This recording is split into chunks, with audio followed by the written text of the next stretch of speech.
閣下、石田、陳天砲に向けて撃て。閣下、恐縮です。他们全部后退！引け！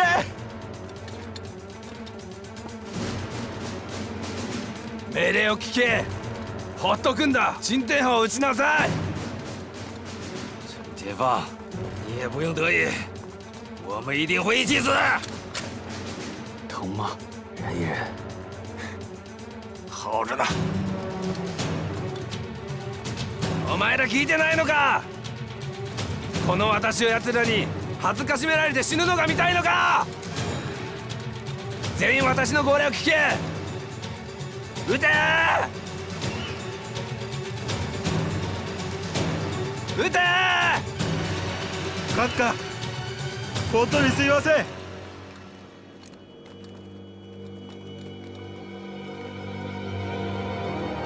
敵を殺せ！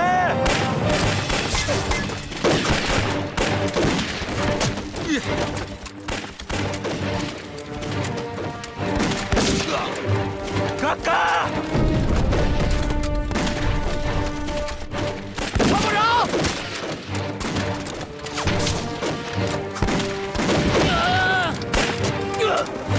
同志们，冲！冲啊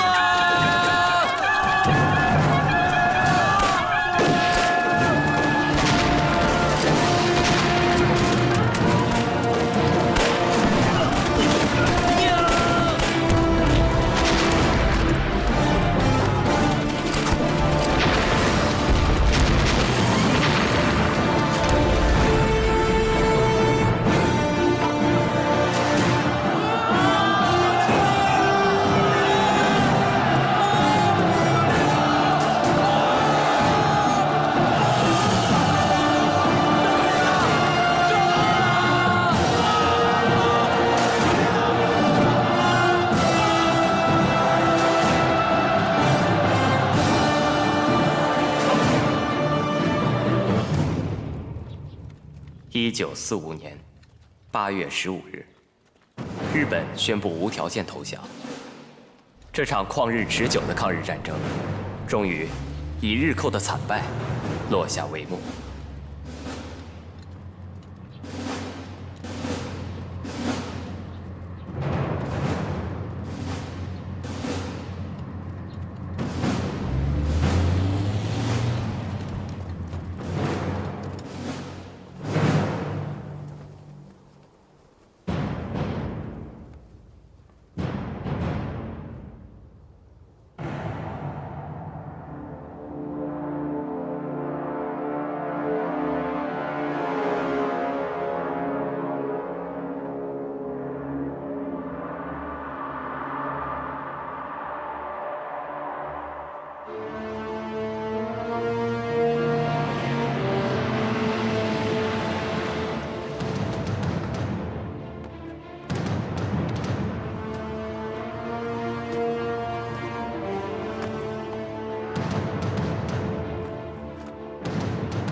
丁长官，鄙人丁耀先。你是陈天霸，陈参谋长。正是在下。请。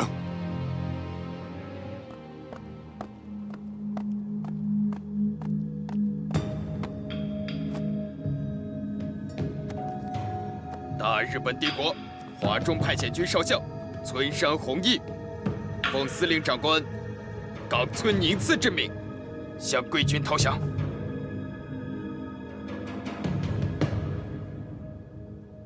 这是我部给予天皇陛下拟定的降书，向贵军递交的投降照会，请接受。慢。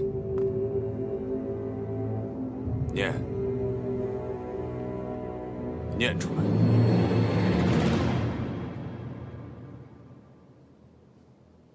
从即日起，日本帝国政府及日本帝国大本营宣布，向联合国最高统帅无条件投降。同时，我部及辅助部队之将领，愿率领所属部队无条件投降，并立即停止一切敌对活动。所有武器弹药、装具器材、补给品、情报资料、地图、文献档案及其他一切资产等，全部交由贵方接收。所有日本军官、佐、士兵均须负有完全履行此类命令之责。若尚有未能履行或迟延情事，各级负责官长及违反命令者，愿受处罚。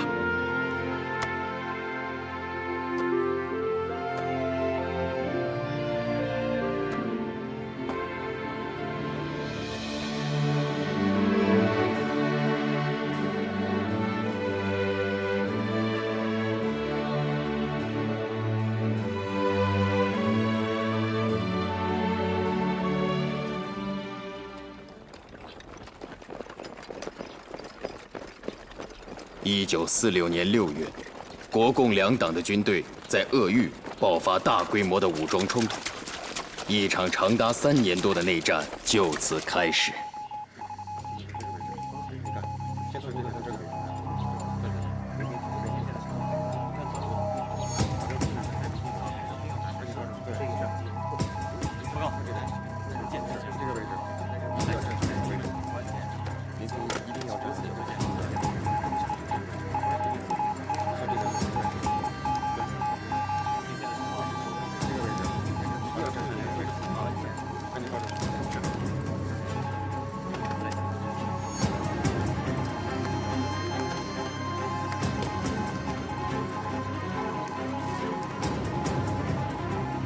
从建洪到固州，对，固州这儿。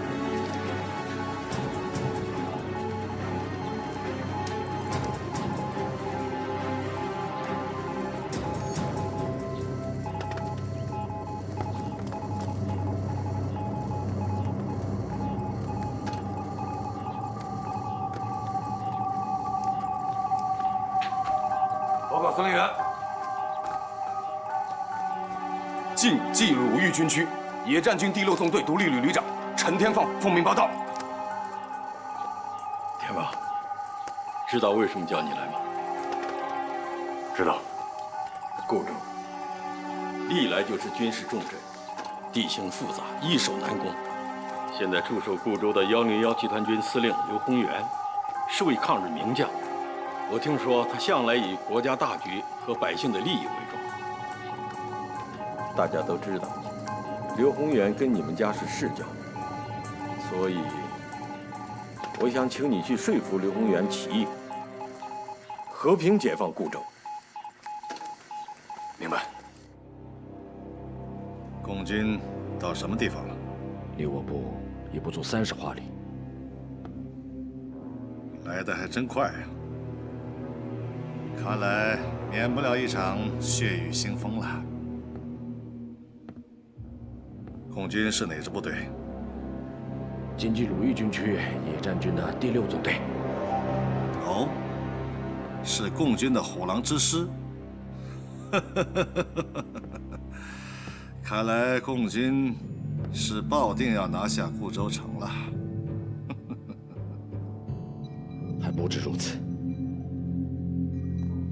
属下接到情报，他的先锋部队就是陈天放的独立旅。陈天放，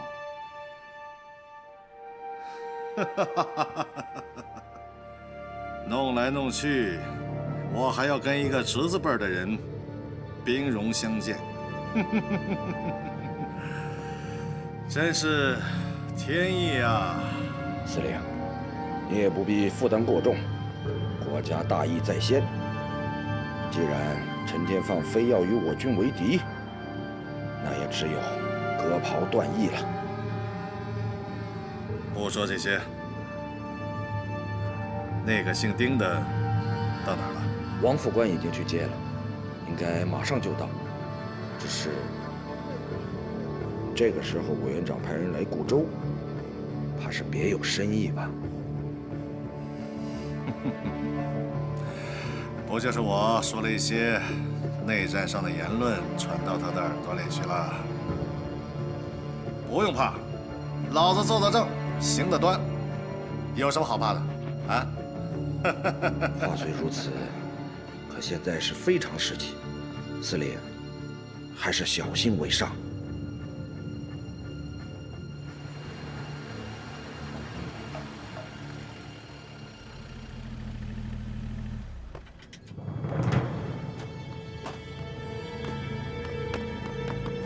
特派员好，刘司令呢？在里面等候。这边请。在这儿等我。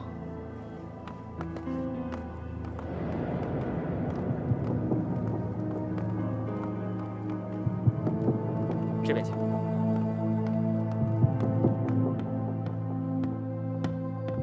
报告司令，丁特派员到了。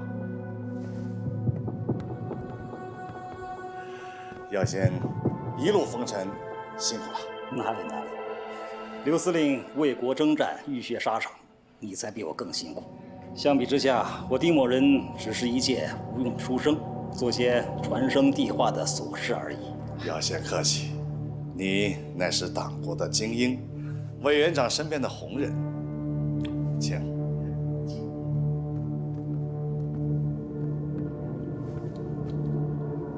勘察。是。耀先此次前来是奉委员长之令吧？正是。如今共军大兵压境，我军多条战线告急。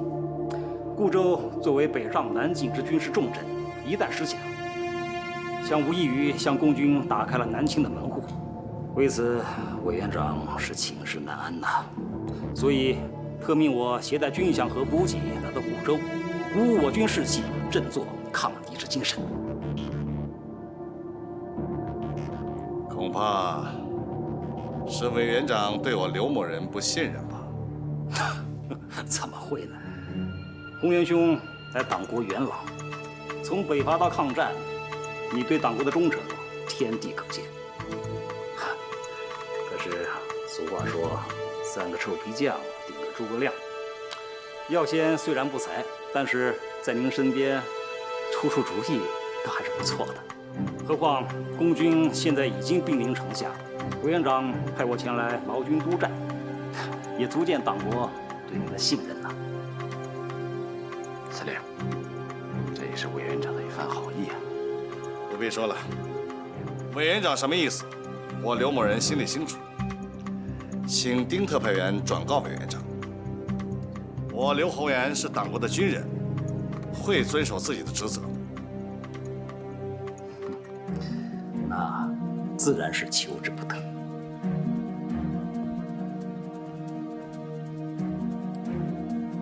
司令，丁特派员，孙军长，请喝茶。耀先你远路而来，一路辛苦，我军务在身，就不多陪你了。既然如此，那我就不多打扰了。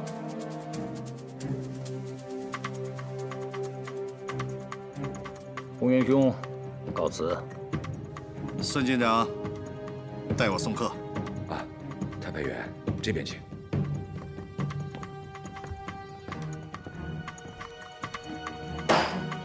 司令，怎么了？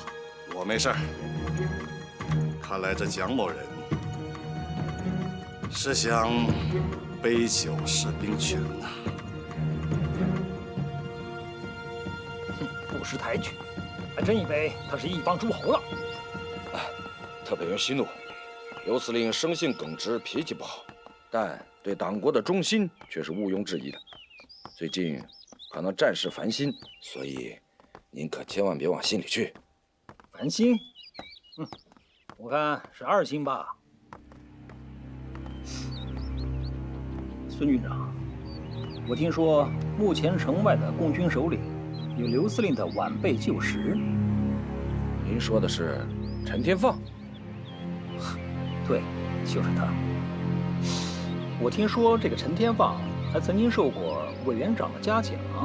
对，此人虽然为人诡诈，但却也有些能力。之前颇受司令的器重。是吗？怪不得。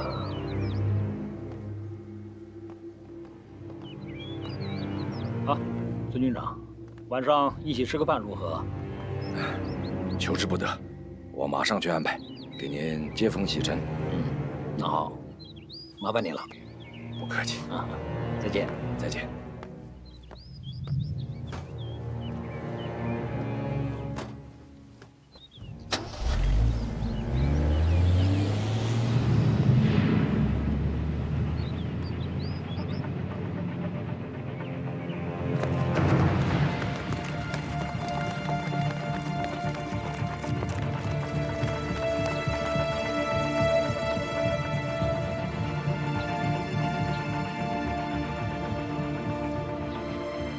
如果不能争取刘司令起义，固州战役一定会是一场硬仗。看来刘司令已经做好决一死战的准备了。让苍狼突击队随时做好潜入固州的准备。是。来，太委员，为您接风洗尘。多谢。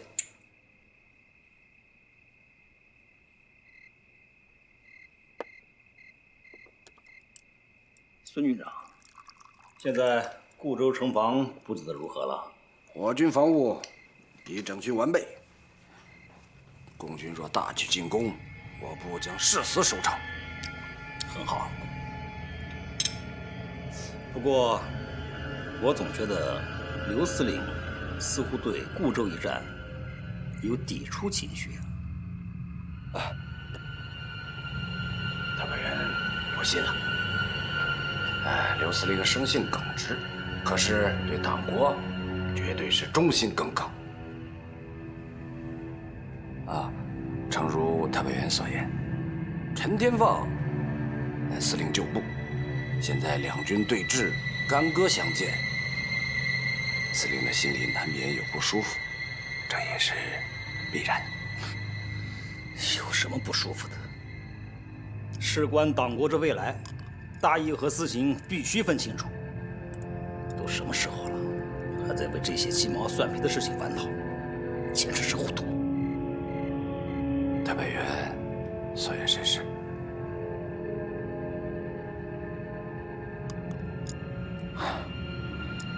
孙军长，请。孙军长，我想委托你一件事。太委员请讲，凡是孙敏能够办得到的，必定万死不辞。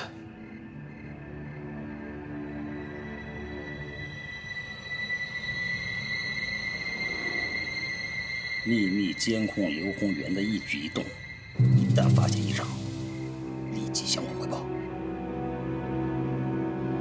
明白。孙敏定不负党国重托。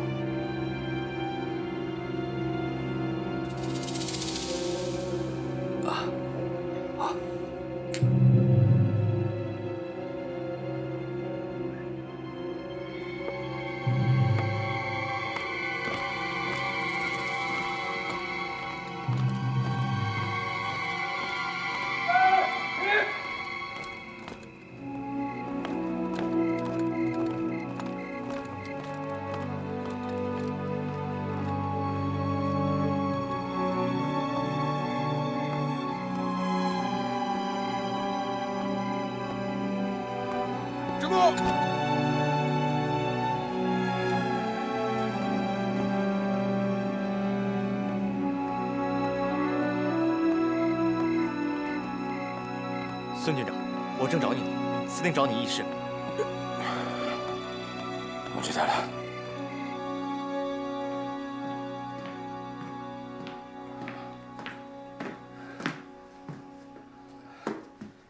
司令，您找我？喝酒了？太委员毕竟是远道而来，总要代司令尽尽地主之谊嘛。那我还得谢谢你啊。属下不敢。这是你的私事，与我无关。你马上去安排一下，把城里的老百姓给我疏散出去，无论任何原因，不得留在城里。司令，您这是……你亲自负责此事，记住，不能有任何懈怠。是。可是，固州城数10万百姓，要想在短时间之内疏散，属下力有不逮。能疏散多少就疏散多少。老百姓好不容易熬过小鬼子的屠刀，我们总不能让他们死在中国人的香火下吧？属下明白。可现在城内人心惶惶，若是贸然赶他们出固州，我怕引起冲突和骚乱。管不了那么多了，只要能活命，我就算做一次恶人，有什么关系？是，我马上就去安排。去吧。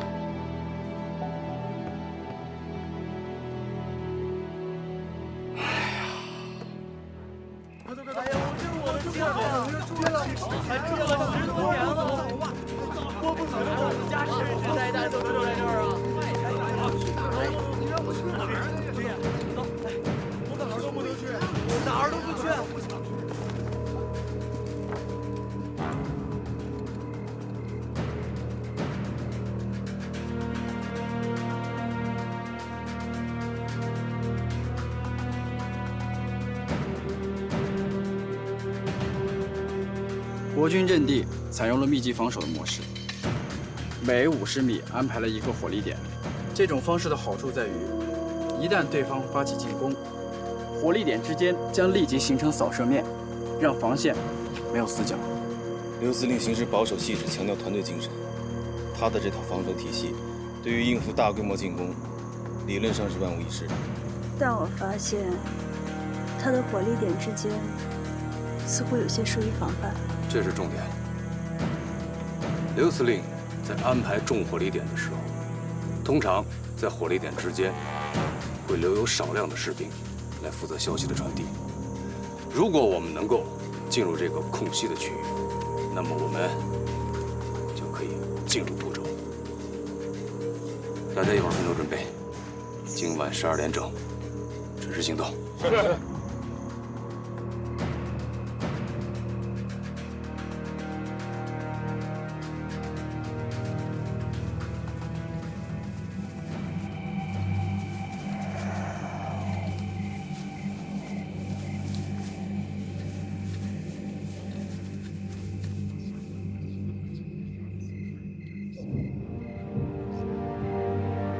旅长，干不干？先等等。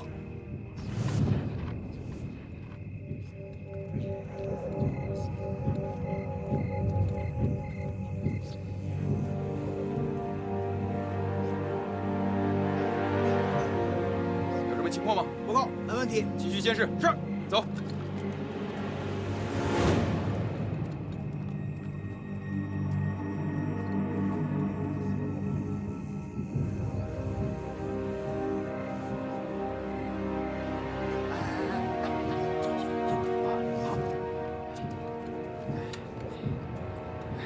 强子，你跟刀子先负责解决这2个国军士兵。所有人听着，我们只有2分钟时间，行动。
儿的人呢？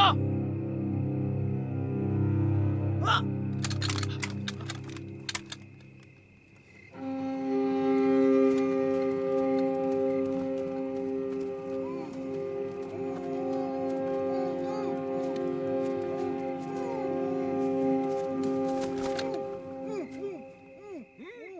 赶紧解开！长官，怎么了，志勇？怎么回事？有人闯进阵地！什么？报告，那边发现4个被扒光衣服的兵。加强戒备，快！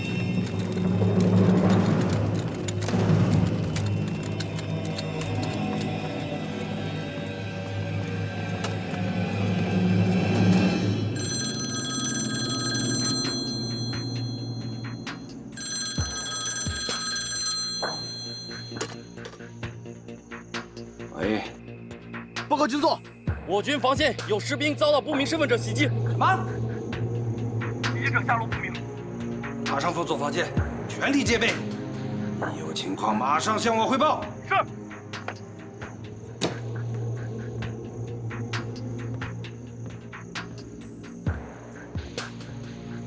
孙军长，大北元，刚才接到前线电话，说是共军突破我军防线，现在下落不明。突破防线？你不是说万无一失吗？我军步伐针对敌人大举进攻，自然万无一失。只是没想到，共军会小队突破。小队？你的意思，共军只进来几个人？是。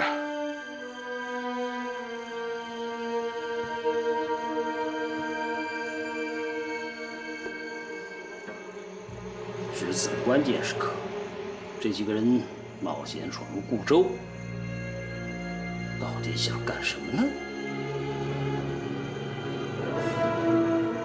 孙军长，马上调一连攻去司令部，快！是。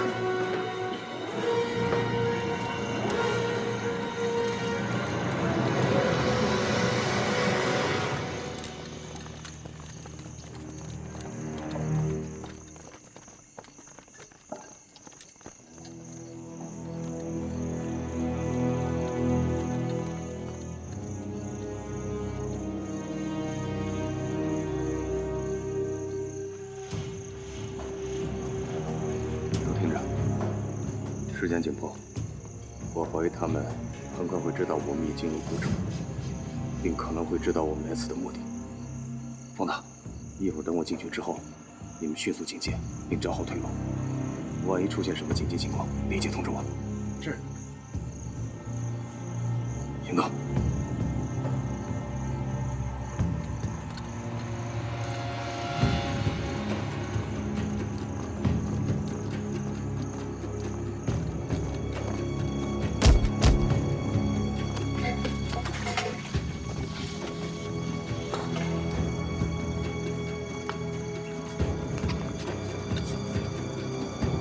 豆子，你们俩迅速去外围警戒，一旦发现任何情况，立即向我汇报。是。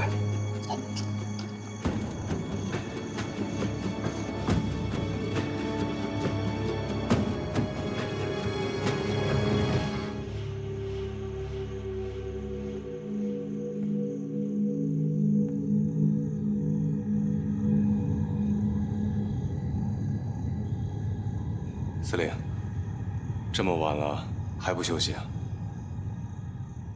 你们去忙吧，我事儿不用你们管。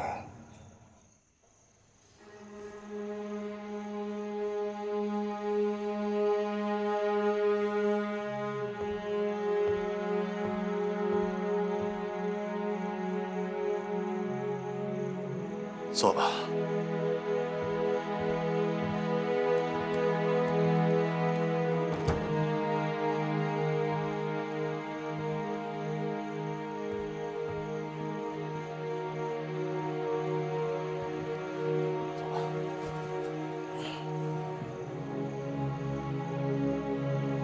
我就知道你会来，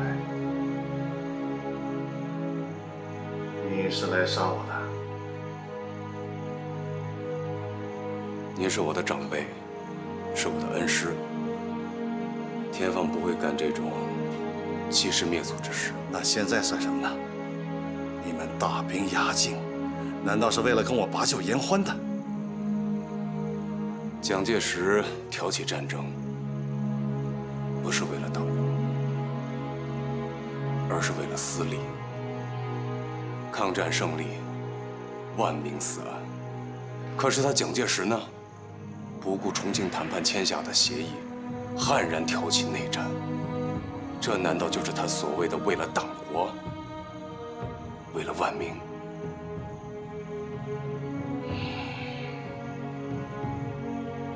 就算你说的对，可我刘某人是党国的栽培才有了今天，是为知己者死。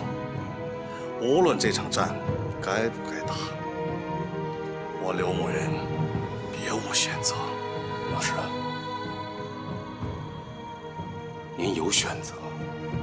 既然您自己都觉得这场战争不应该发生，那您为什么还要打下去？军人以服从命令为天职，可是为了这场毫无意义，甚至祸国殃民的战争，不值啊！无论如何，我不能背叛党国，我别无选择。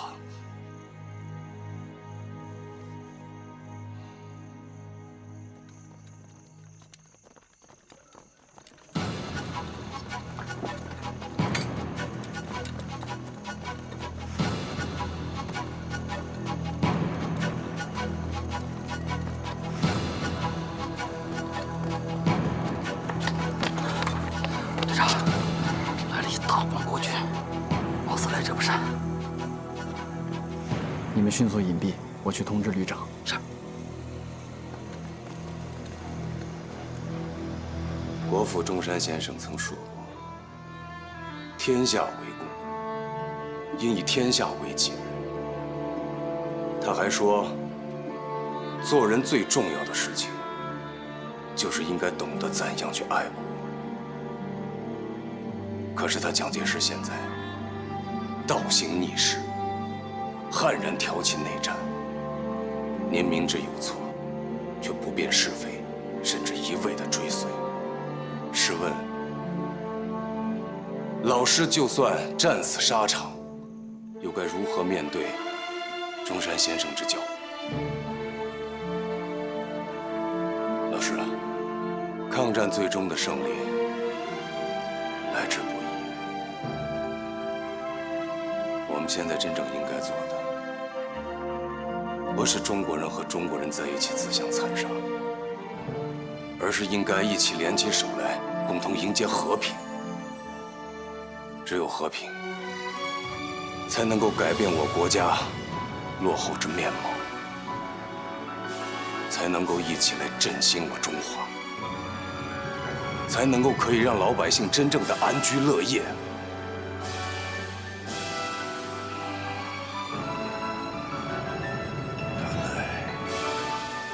我是老了，天放，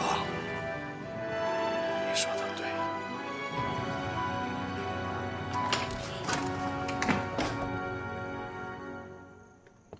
旅长，大批全副武装的国军正在向司令部逼近。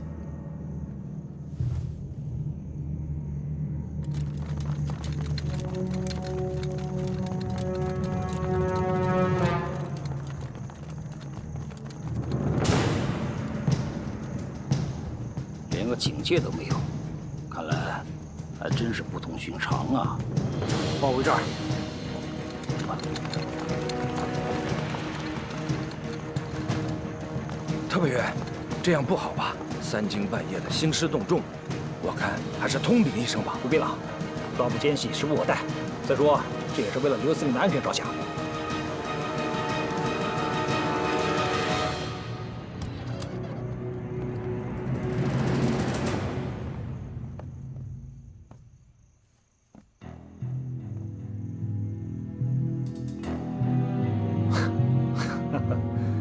洪元兄，这么晚了还没休息啊？我什么时候休息，还要向你汇报吗？对了，丁特派员，深夜造此，有何贵干？哈，是这样的，我们刚刚获得消息，有一小股共军潜入了固州，目的不明。我和孙军长担心您的安全，一时着急，情之所至，就冲进来了。哼，有失礼之处，还请洪元兄海涵。哦，你是说有共军混进了固州城？啊，正是。司令，太北元也是一番好意。哦，那就多谢了。只可惜我这没有共军，让丁特派员失望。好，没事就好，没事就好。洪元兄乃党国重臣，要是万一出点什么岔子，我丁某人实在是无法向上峰交代呀。那既然这样，我就不多打扰了啊，告辞。好，不送。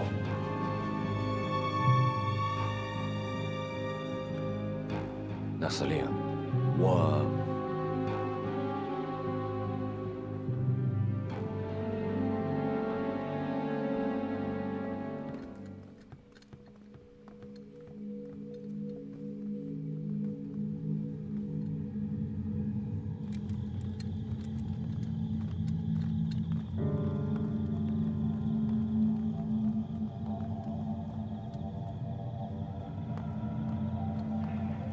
看来国民党已经对刘司令起疑心了，我们必须得抓紧时间。现在怎么办？头儿，你看，站住！怎么回事？报告特派员，刚刚发现他们被人打晕，藏在岗楼后面了。你们俩都是司令部的卫兵？是，长官。那怎么会被人塞在岗楼后面呢？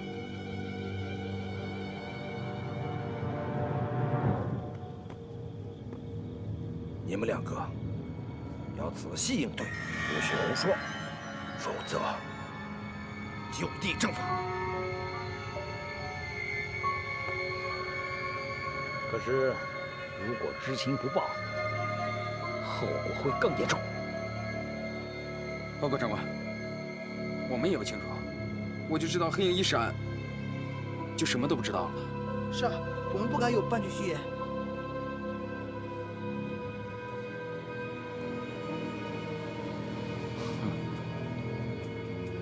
孙军长，你认为偷袭卫兵的会是什么人？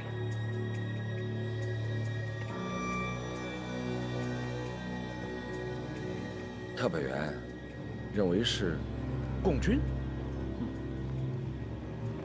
共军兵临城下，却在这个时候派人潜入我军司令部。孙军长，我记得你曾经跟我说过，刘司令有旧部叫陈天放的，也在城外。不错。那也就是说，共军此时进入固州，目的只有两个：一，刺杀刘司令，制造混乱；二，劝降。绝无可能。刘司令受党国栽培多年，断不会干出此临阵倒戈的事情。孙某愿用项上人头担保。你担保？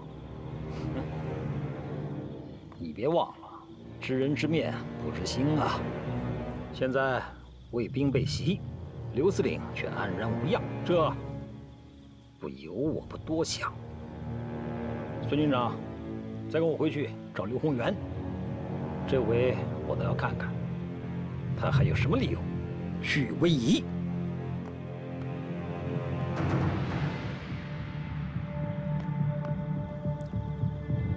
他们会不会已经发现咱们了？先静观其变。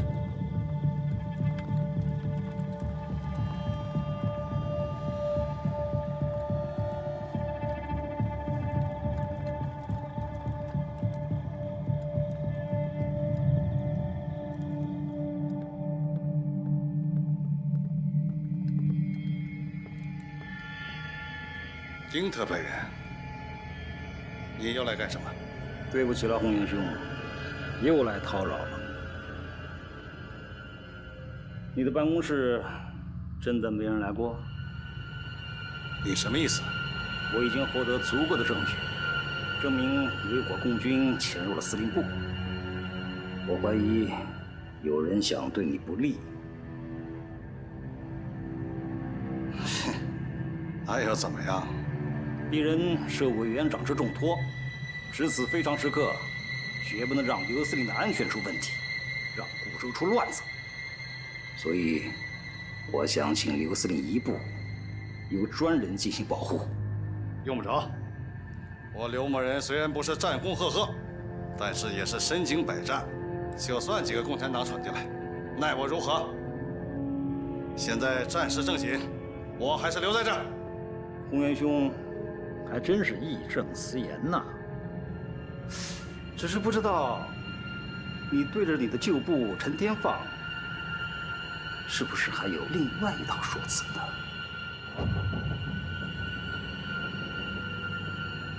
你这话到底是什么意思？共军潜入司令部，明摆着目的只有一个，那就是你。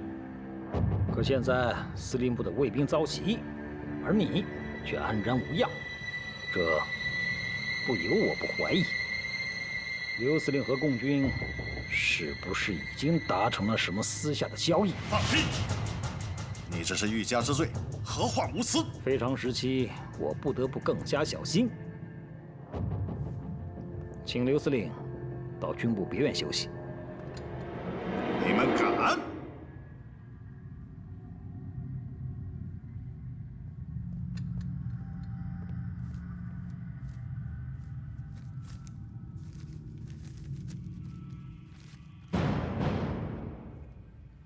这是委员长亲授的特派指令，凡遇到通共嫌疑者，一律就地革职，如敢抗命，严惩不贷。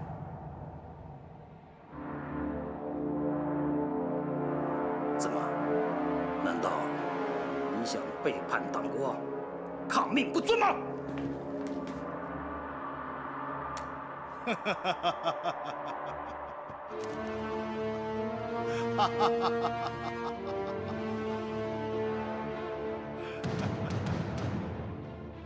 司令，喝醉了，带走。慢，我自己走。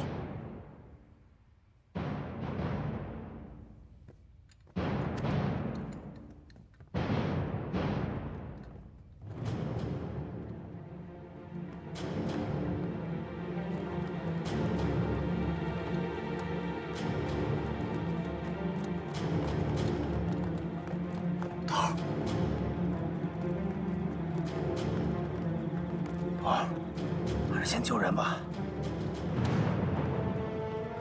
先别着急。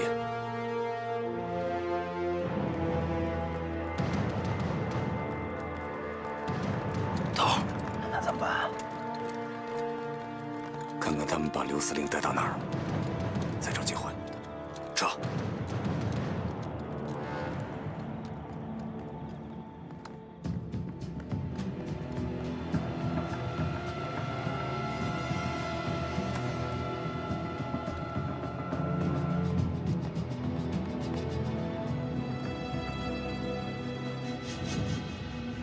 公元兄，委屈你先在这儿待2天，兄弟定会查明真相，洗清你的嫌疑，到时候定当向你负荆请罪。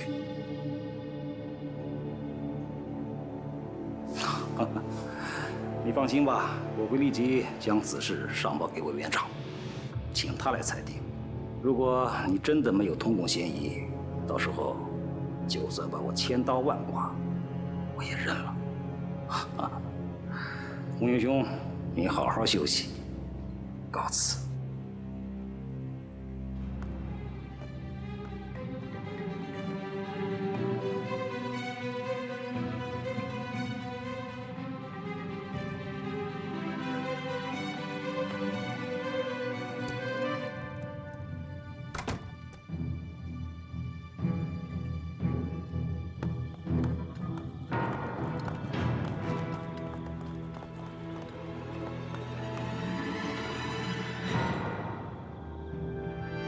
给我盯紧了，要是出了问题，我就枪毙你。是，保证完成任务，请特派员翻新。散开。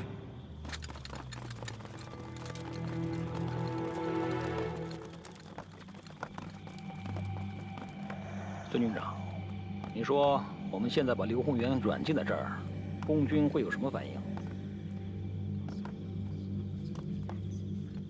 请特派员明示。如今城外两军对峙，我军防线虽不敢说是固若金汤，可也是坚固异常。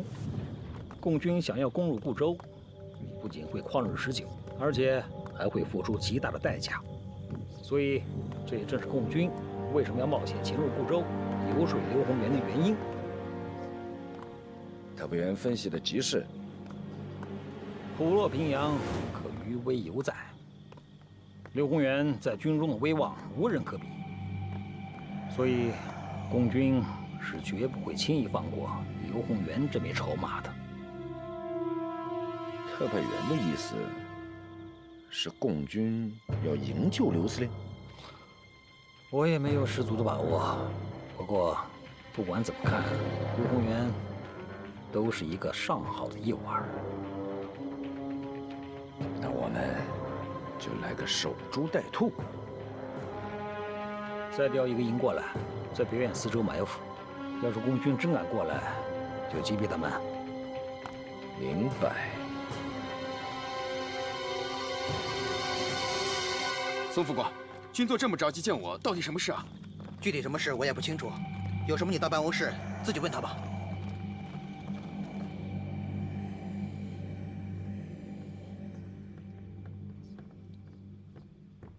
军座，胡营长到。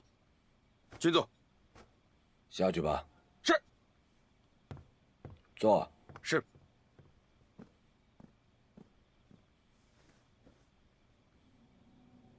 刘司令的事儿都听说了？听说了。对这件事情，你有什么想法？军座，此乃上峰的决定，属下不敢妄自揣测。胡彪，我知道你生性谨慎，对我也是忠心耿耿。我现在有一个问题要问你，你必须如实的回答我。是，军座请讲。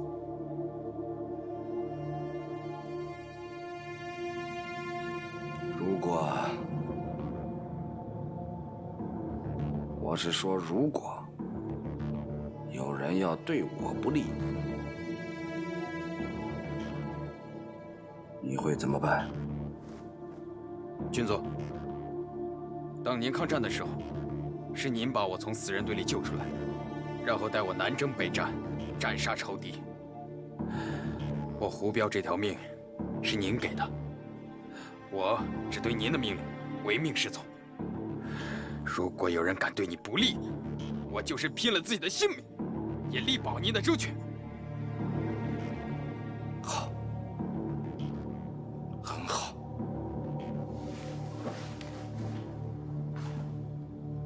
算我没有看错人。苗在，马上率队今晚到军部别院四周埋伏，一旦有可疑人等靠近，立刻痛下杀手，不要姑息。是，军座。还有，你既然自命是我的亲信嫡系，那就只能听我一声号令。其他任何人跟你说什么，在没有经得我的同意之前，千万不要轻举妄动。胡彪明白。此事事关固州安危，切记，切记。军座请放心，胡彪一定谨遵军座号令。马上去安排吧。是。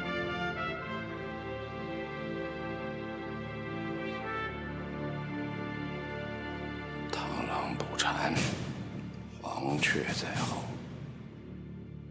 到底谁是蝉？谁是黄雀？如果不尽快救出刘司令，一旦固州的军权旁落，那我们就彻底没机会了。敌人已经猜出了我们的身份和潜入固州的目的，所以不管刘司令被关押在哪儿，周围必定都设下了埋伏。有埋伏也得去救啊，总不能不管刘司令吧？刘司令为人方正，赏罚分明，一向备受军中上下爱戴。我相信这一次他被卸下军权，军中上下一定会引起诸多不满。这或许是我们化被动为主动的一次良机。有道理。强子，你跟刀子2个人迅速去查清楚刘司令具体关押的位置。是。刘兰和豆子，你们2个人原地待命，一旦出现异常情况，立即设法出城，向上级汇报。是。疯子，你跟我到刘司令的军营去看一眼。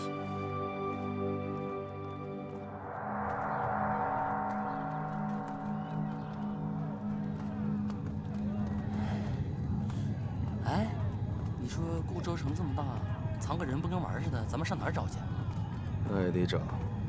刀子，记住，苍狼突击队没有办不成的事。如果你是丁耀先和孙敏，你会把刘司令藏在哪儿？我，固州城我又不熟。但是我觉得刘司令是军部大员，这帮混蛋应该不敢把他怎么样。然后呢？哎呀，你意思我说有道理呗？有道理啊。要是不敢把他怎么样，也就不能把他关牢里。这又不能把他关牢里，又不能由着他想干啥干啥。国民党有这样的地方吗？有。你记得咱们进固州之前偷给咱们看的那张地图吗？记得。怎么了？那是咱们的情报人员绘制的国民党在固州的驻防指挥图，其中有个地方专门接待上峰大员，叫做军部别院。军部别院？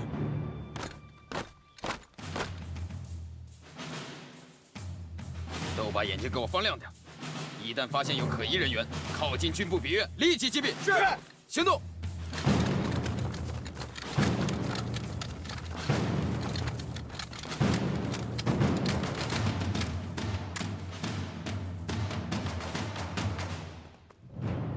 应该就是那儿了，差不多了，过去看看。说不定不用头动手，咱俩就把刘司令救出来了。净想好事儿，我只是怀疑刘司令被关在这儿，是不是还不一定呢。不过你说的对，不管怎么样，你说的有道理。那是，兄弟绿林这些年，这点门道还是懂的。嗯，咋了？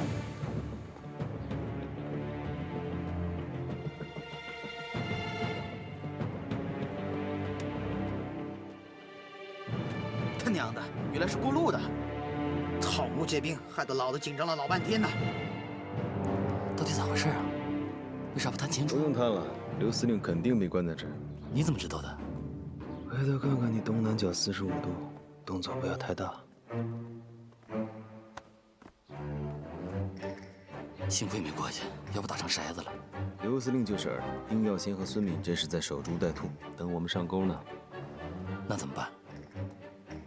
先回去跟头商量商量，这个饵咱们吃定了。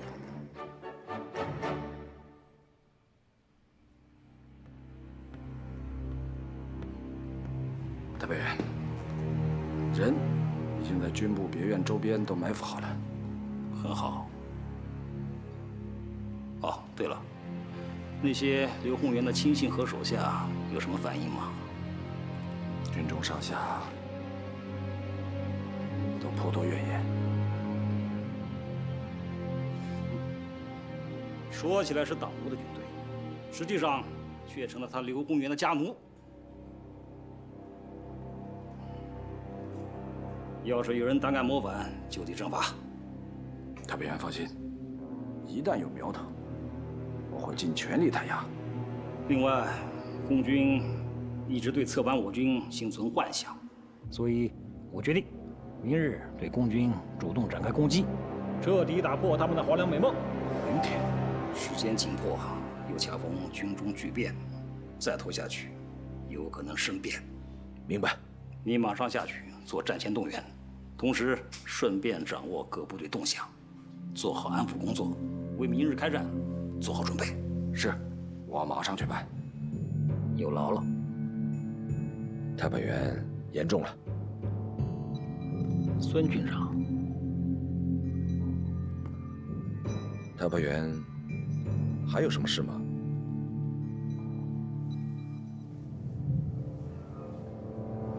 刘宏元李空共军阴谋叛乱之嫌疑巨大，我已上报此事，上峰勒令彻查此事。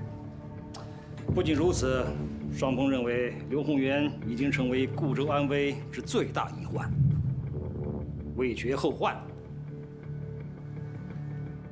决定秘密处决刘宏元。什么？秘密处决？孙军长不会想一辈子屈居人下吧？太白员的意思，孙密不太明白。我狄某人只不过是一个过客而已。要是刘宏元倒下了，那么这么大一个摊子，除了你，还有谁能够接管呢？我想，我的话，孙军长应该能够明白吧？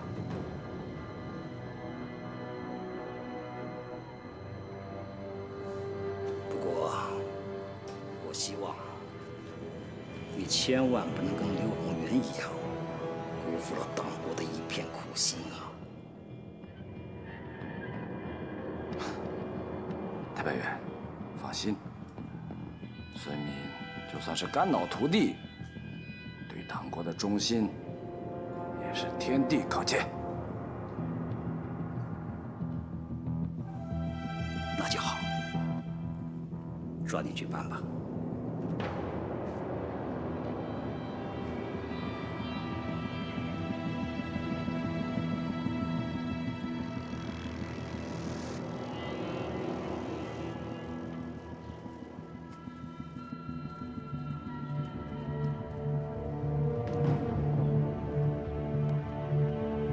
怎么进去啊？等天黑再说。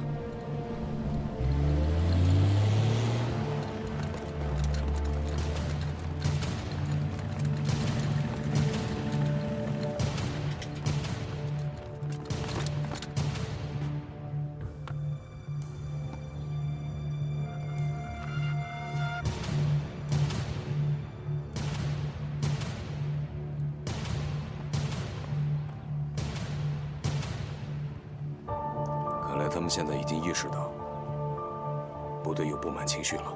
那咱们怎么办？目前来看，没有别的办法，只能设法先救出刘司令。只有刘司令在，固州才有和平解放的希望。走。军座。田旅长在吗？在办公室。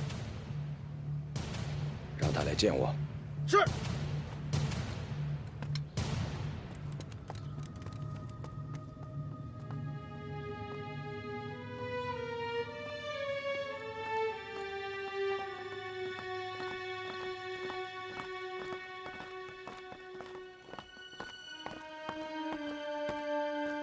军座，你找我。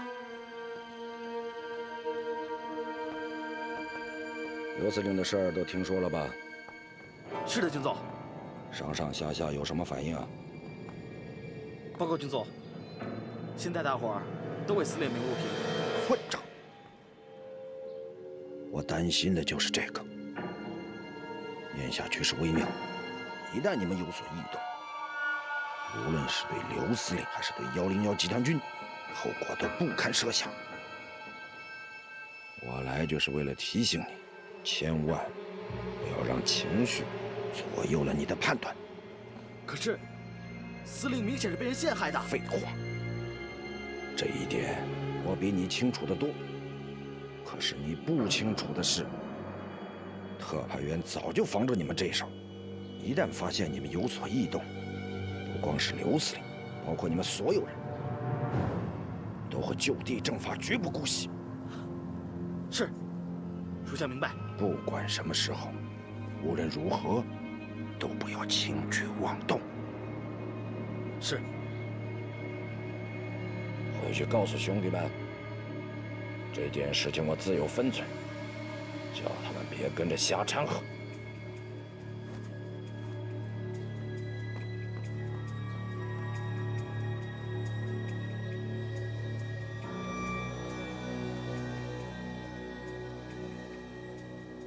关押刘司令的地方找到了，就在固州的军部别院，不过有埋伏。这个姓丁的，心思够缜密啊，该下的头一个都没落下。看来我们只能对固州展开强攻了。即便强攻，也得先救出刘司令。我同意。咱们直接强攻进入别院，几乎是不可能的。没错。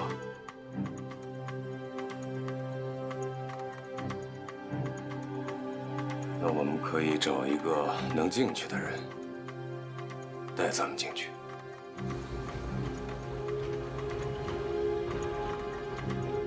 军座，我们现在去哪儿？去二营阵地，非常时期，一丝一毫都不得松懈。是。去城外。是。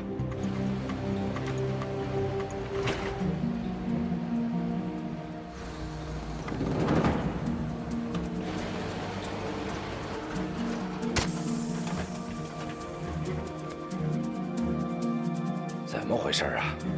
报告军座，可能拆炸了。下去看看。是。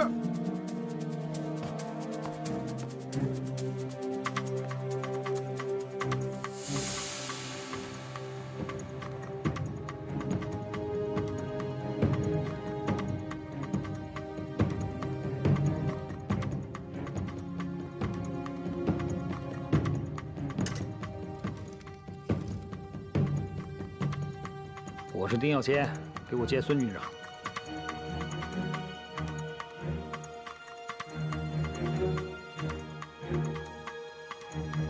这么半天，你下去看看到底怎么回事。是。老赵，你没事吧？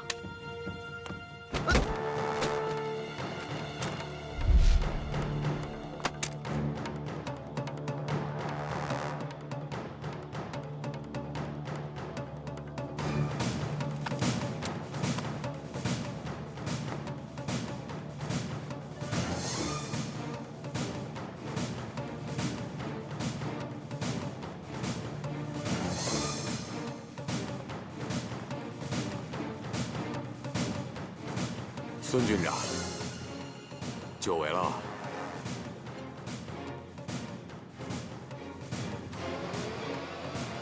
对不起，孙军长还没回来。还没回来？他说去哪儿了吗？这个不太清楚。张副官。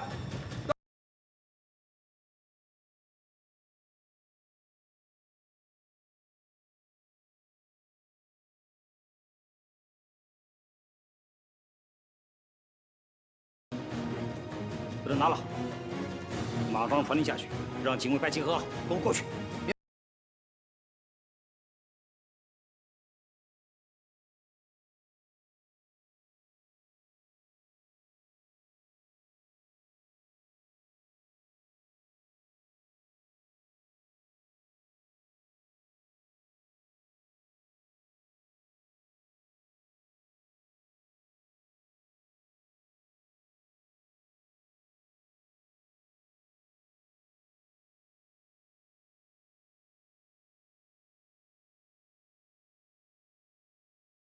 孙军长应该听过“狸猫换太子”这个典故吧？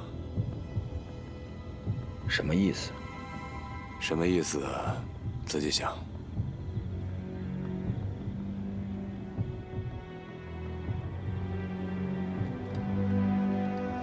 停车！郑健，混账！孙军长的车也要查吗？军座。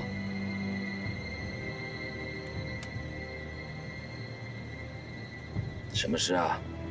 属下冒昧，还望军座原谅。我们大概是。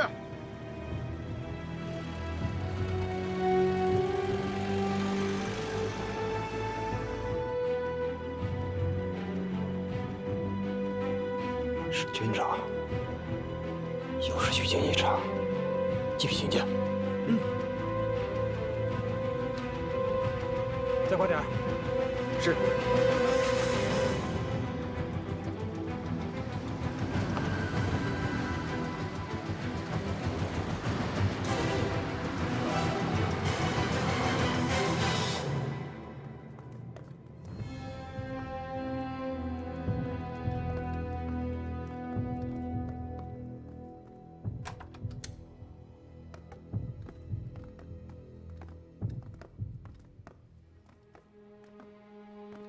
司令，孙军长，你来干什么？来换您。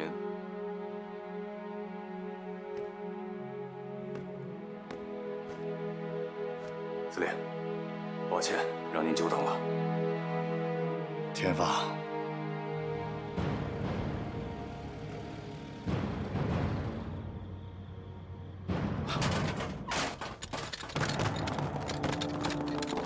走。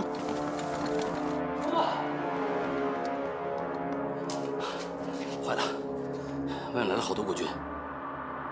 如果我没猜错，是丁耀先来了吧？特派员，刚才有人来过吗？孙军长刚刚带人进去。什么？孙军长带人进去了？孙军长，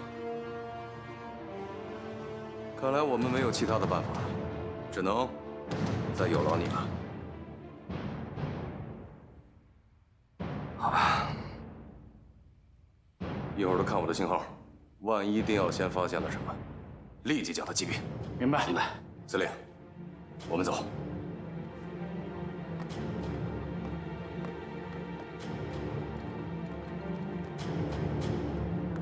给我包围这儿！跟我来，快！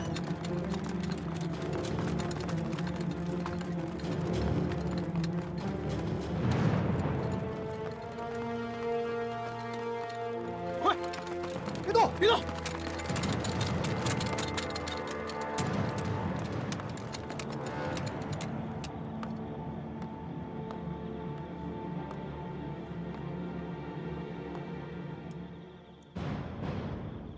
刘司令，你真打算为了活命叛党投敌吗？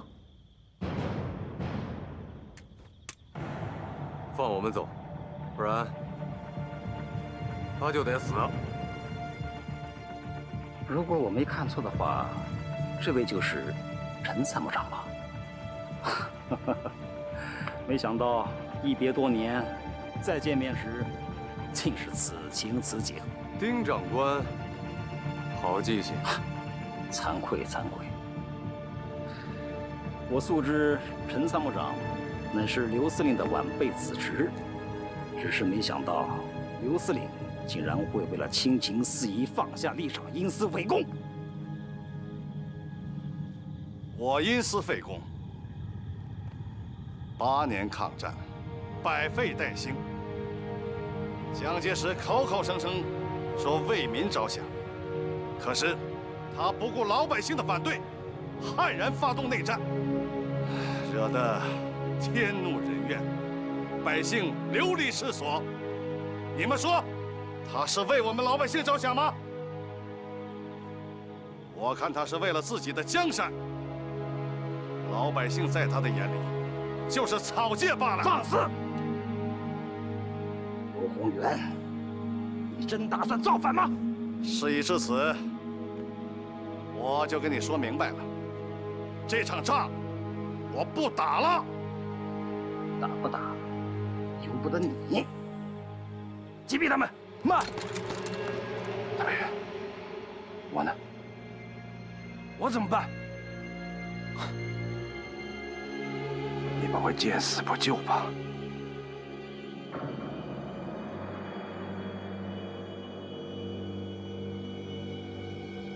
世袭从权，孙军长，请放心，你殉国之后，我一定会向上峰为你请功的。丁耀先，你可真够阴毒的。胡营长，不许动！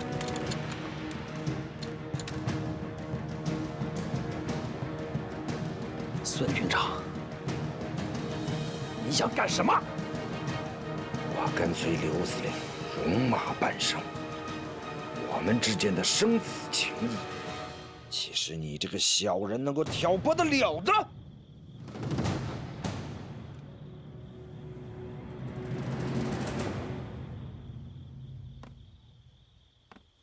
司令，我孙膑虽谈不上光明磊落，可也分得清是非曲直。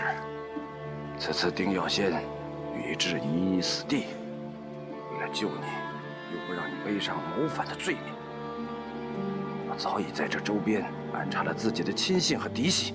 本想今夜诱其至此，伺机击毙，由属下来背这个黑锅，洗刷您的冤屈。没成想阴差阳错，弄成这个样子。不过也好，能再次听到司令的肺腑之言，孙膑如同醍醐灌顶。这场仗我也不打了。好兄弟，这个仗我们不打了。孙膑，回战！把枪放下！谁敢乱动，就地枪决！放下！放下！放下！放下！放下！放下！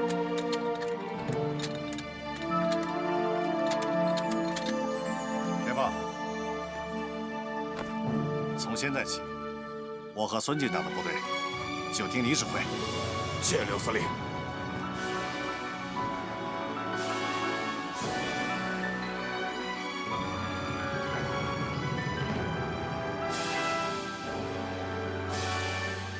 孙军长，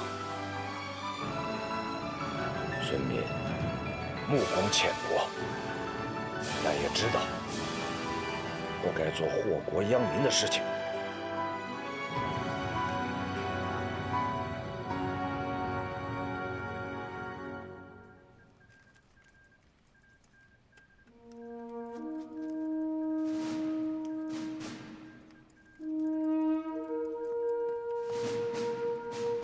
报告，司令员，刘洪元已经决定率部起义，固州将和平解放。太好了！千年古城免于战火，刘司令目光远大，是个英雄啊！天放，这回你可是居功甚伟啊！哎，对了，你看谁来了？天放哥，青青，报告陈旅长，穆青青归队。欢迎青青同志归队。